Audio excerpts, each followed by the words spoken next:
Chapter 3, 10 and 2. Last month on my 16th birthday, I bought a car with the money I had made working summer jobs for 4 years. Mom couldn't contribute, but that was okay. I never expected her to. It's a Volvo, beat up, rusty, and barely breathing, but a Volvo nonetheless. Still the safest car on the road. Airbags, head restraint system, front and rear end crumple zones, and a crush-resistant passenger compartment. No crash test dummies lost their lives testing this one. With my license only 1 month old, I drove us home from the amusement park with both hands on the wheel, positioned at 10 and 2, like we learned in driver's ed. What a rip, Quinn complained. What theme park closes at 10 at night? He fiddled with his nose ring, pulling loose a booger that had rotated out of the shiny silver ring like an asteroid. He wiped it on the dashboard, and I smacked him.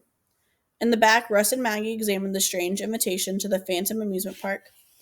I think I've heard of this place, Maggie said. If I'm right, it's supposed to be pretty cool. I've heard of it too, Russ said.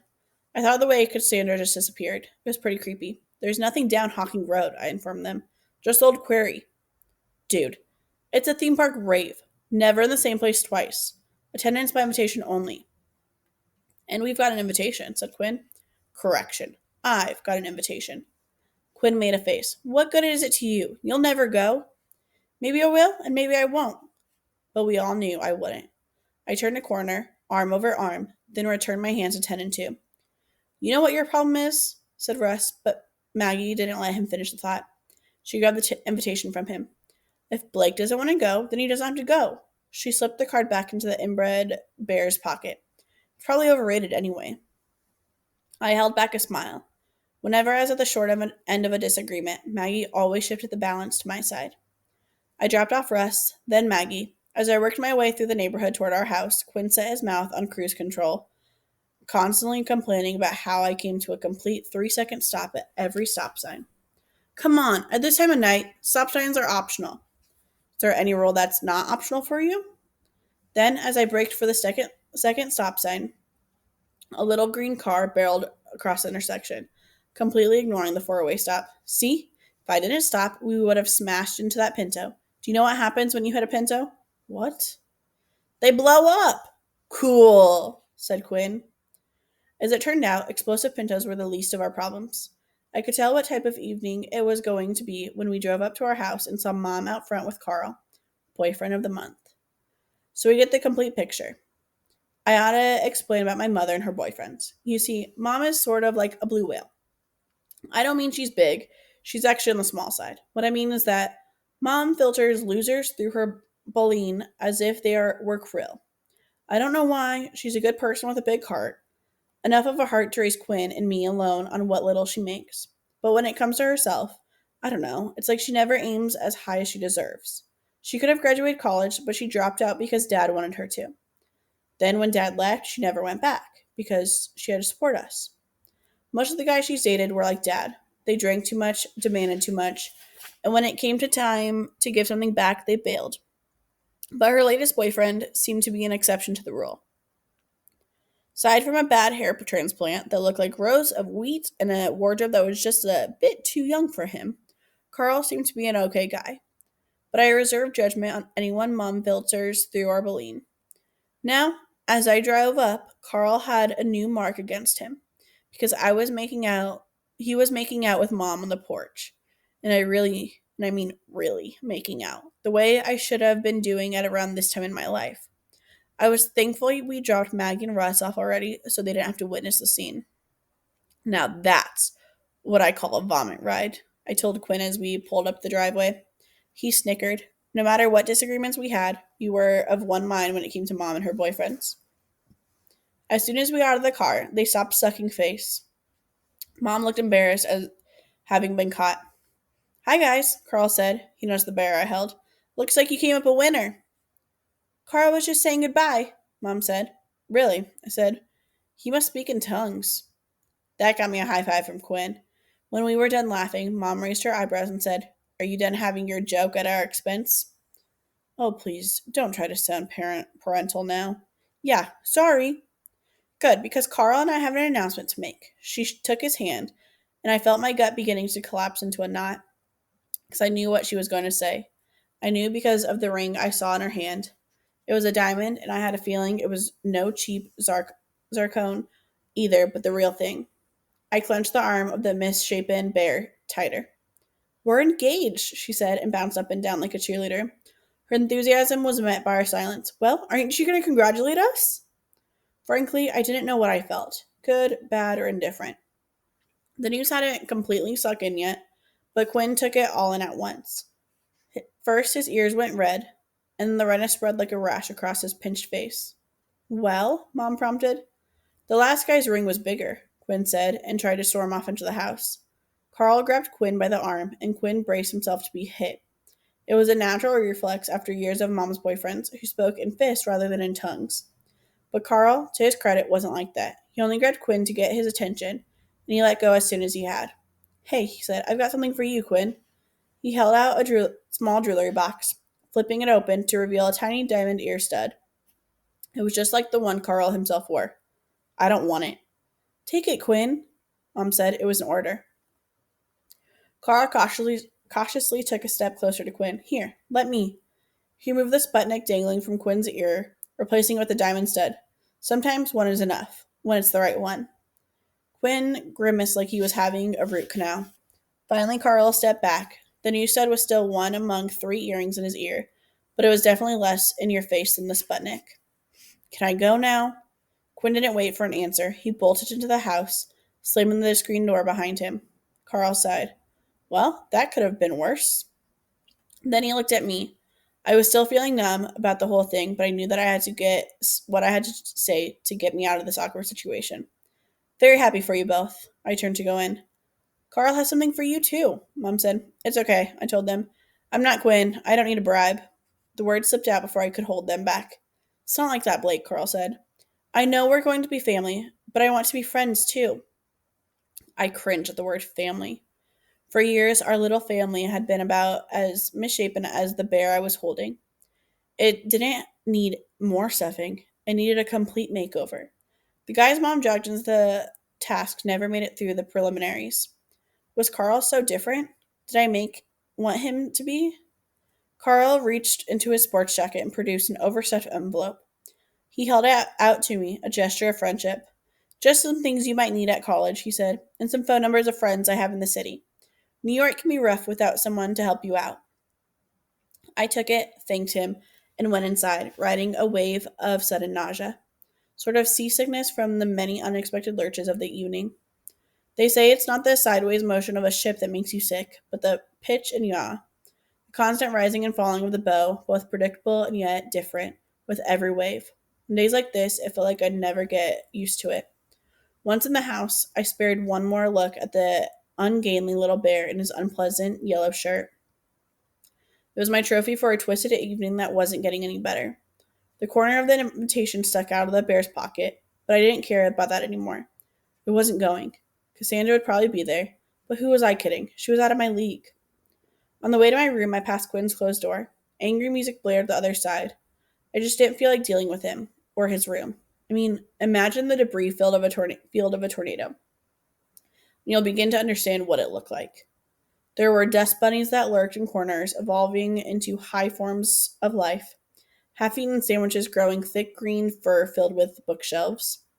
No surprise that my room looked nothing like my brother's. I opened my door to a clean floor, a neat desk, and a host of evenly spaced travel posters lining the walls. Russia, England, and Greece hung over my desk. Above my headboard was Italy and the Leaning Tower of Pisa. On my closet door was France, with the Eiffel Tower and the Arc de Triomphe, looking like 100-foot keyhole to all the places I'd never been. An oversized poster of Hawaii was strategically placed as a backdrop for some World War II model planes that hung from the ceiling in a mock dogfight. The posters have been free because they knew me at the travel agency down at the mall. When I was younger, I hung out there. They would pretend to book me on trips to faraway places. Then they gave me the posters, along with whatever other promotional stuff was lying around in their office. That was how I got the 2 carved heads from Easter Island that now served as bookends and an authentic imitation totem pole from Alaska that stood in the corner. My desk was empty except for a desk organizer holding paper clips, pens, and sharpened pencils. Quinn called it anal, the way I kept everything as if being neat was some weird complex. as if there was something wrong with having all my pencils sharpened and my books in alphabetical order, and my clothes hung up by color. So what? I used to do that with my crayons too. I sat at my desk and opened the envelope Carl had given me. Like he said, it contained a list of names and phone numbers of people I didn't know in New York. But there were other things in it as well. Like a subway map I couldn't figure out no matter which way I held it. Like a brochure from Columbia University sports department that featured the school mascot, menacing blue lion, stalking forward as if trying to intimidate me out of trying out for their swim team. And then there was the airplane tickets. American Airlines 6:45 a.m. departure, September 4th. One was round trip for my mom. She got to stay for 2 days. The other ticket was mine and one was one way. The flight landed at an airport called LaGuardia. I'd never flown, never had the need to. But now here was a ticket with a date only 1 month away. Ever have the real world hit you like a steel pole to the head? Till now, all I had from the university was an acceptance letter and a dozen forms to fill out. But here, spread out before me, was a solid reality on a collision course with me. Wham! 16 years old and living at a college in New York City? What was I, crazy? Was I totally out of my mind? My head was spinning, and whenever that happened, it always called back that memory of the first ride. Screaming, spinning out of control, gripping tightly onto the seat. So dizzy.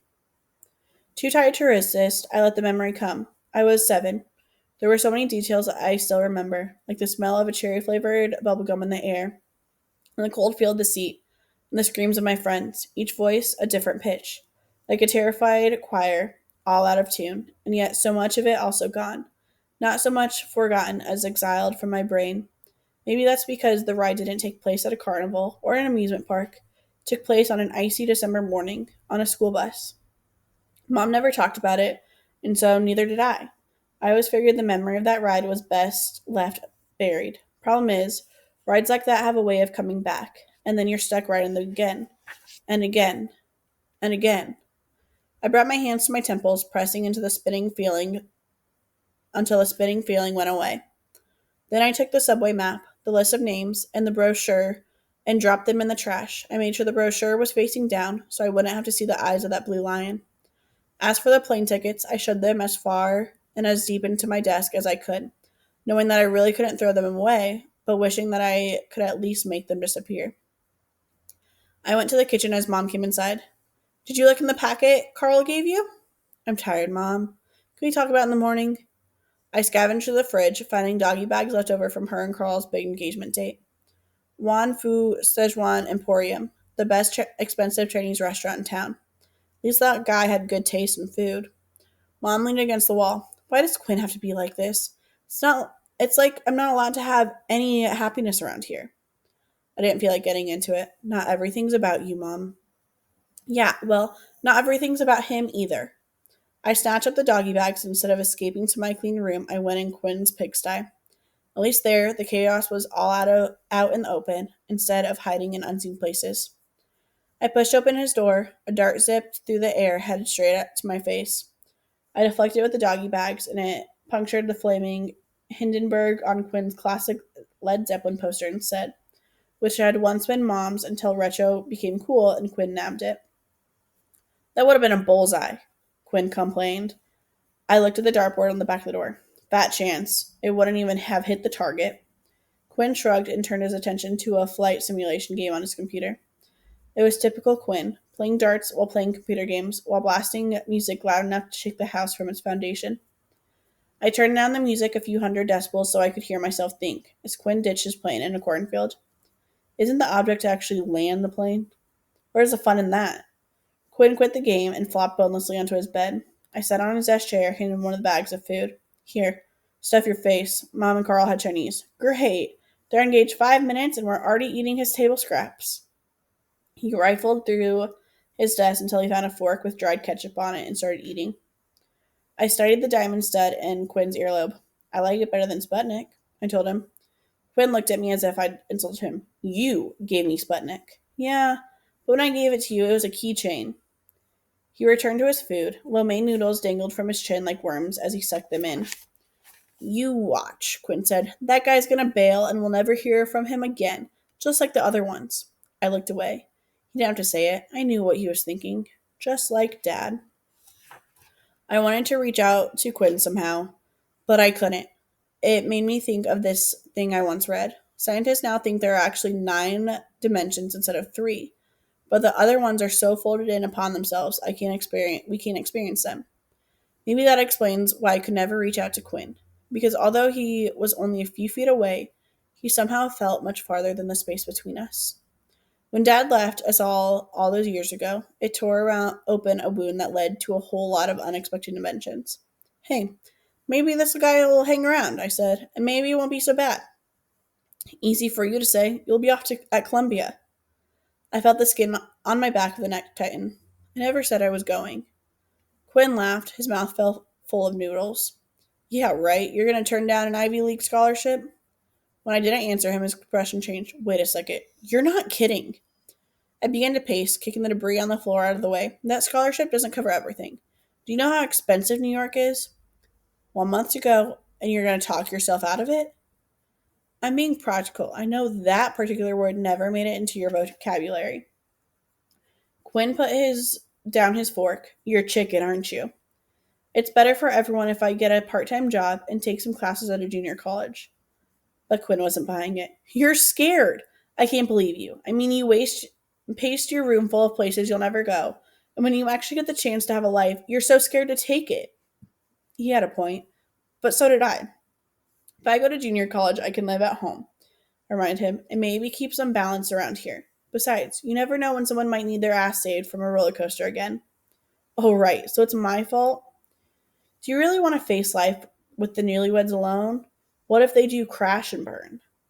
You mean like that you're doing now? Quinn crushed a fortune cookie in his fist and let the flakes fall away. Fine, see if I care. Go turn your life into a car accident, or should I say, a bus accident. I spun to face him, feeling his words like a slap. So he did know. But to use his knowledge against me like that, it was unforgivable. Accident? I said, no, Quinn. You're the only accident in this family. I regretted the moment I said it, but it was too late.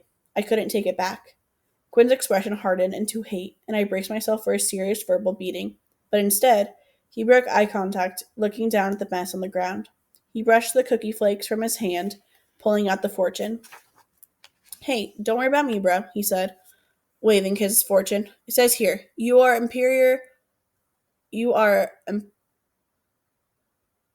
superior of all your survey. He crumbled the paper into a ball and flicked it away.